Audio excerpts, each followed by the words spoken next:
This happens often. We watch a Game 7, there's pressure, there's tension, the game starts, and what happens? The veterans come out to play. Mark Aguiwa, JJ Helterbrad, James Yap, PJ Simon, Mark Pingris, even long, tall Rafi Rivas. What do they all have in common? They've all played at least 10 years in the PBA. Here's the thing. When you've played at least 10 years in the PBA, you are prone to heckling. And fans and critics will start to say, si Mark the Spark, laos na yan. Or si James Yap, laos na yan. You know, just because they don't regularly score in the 20s like they used to, just because they seem to move a step slower, just because injuries are adding up, or sometimes just because it's really easy to say the word laos. I'm not fond of the word laos. It's often used carelessly. Masyado kasing madaling sabihin eh. And to be honest, shouting laos ka na at a player probably is more fun than shouting, you're so obsolete, or antiquated ka na. As a word, it stings. Masakit yan. Like an ice pick on the thigh.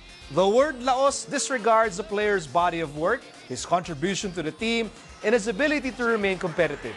Therefore, I was glad to see Aguiwa, Helterbrad, Yap, Simon, Pingris, and Rivas play hard in Game 7 before over 24,000 fans and many more watching on TV. They showed the value of experience. They show that in many cases, age is not a weakness. Age is a strength. Pinagmamalaki yan. Guys, hindi kayo mamamatay kung may wrinkles kayo. Consider Vince Scully, regarded as the best sportscaster in the United States. He is my second favorite sportscaster next to Joe Cantada. Vince Scully is still working today, and he is 86 years old. Or Marv Albert. He's still covering NBA games. He's still one of the best. He's 72 years old. The guys who are really good never fade. Yes! Alam niyo ba ano ang talagang laos? Ito ang mga talagang laos. The Harlem Shake. The Oppa Gangnam Style. The Macarena. Fads and trends fade. But veterans who work hard, veterans who persevere, veterans who fight the current and stay relevant don't deserve to be mocked with laos. You know, players who are truly talented, mga genuine article yan. And ang mga genuine article, the guys who have been so good for so long, hindi yan nalalaos. Mark Aguiwa led Ginebra in Game 7 with 23 points. James Yap scored 30, including 7 3-point shots. PJ Simon scored 28. Pingris had 8 points, 10 rebounds, 7 assists, 2 steals, and 4 blocks. Rivas had 15 points and 12 rebounds. Respect the veterans. Respect your veterans. Eventually, they will physically fade. Lahat naman tayo tumatanda. But whether we admit it or not, in our heart of hearts, for what they've accomplished and what they continue to do, we know they'll never fade. So, veteran. Likewise. Likewise. I have been aging also. I've progressed. Now I guess I'm considered a veteran now. 10 years. Oh yeah. 8 years, 9 years. Oh, round off. Round off 10. 10 years. Okay, Yeah. 10 years. Actually, you know what? I wasn't surprised to see the Spark come out like that.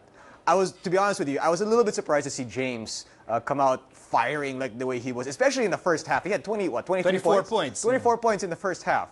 Now, what is it about the big stage, Game 7, you know, winner take all, win or go home, that brings out the best in these veterans? You know, first off, I also want to say, you know, fans, of course, are entitled to say, you know, to heckle. Yeah. I mean, that's part of being a fan. And they're free to say whatever they want to the players, I guess so long as they don't cross the line.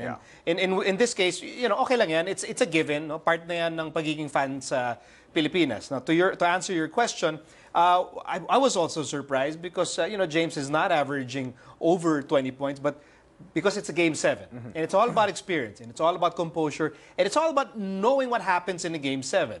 And these guys who have been in the league for at least 10 years, they've been in these situations so many times, so hindi na sila nangangapa, hindi na sila nagugulat, nothing surprises them anymore, and therefore, they become so reliable for coaches when you go into a Game 7. Okay. And were you surprised also to see Greg not perform maybe his best in a Game 7 because he is still a rookie? In a way, yes.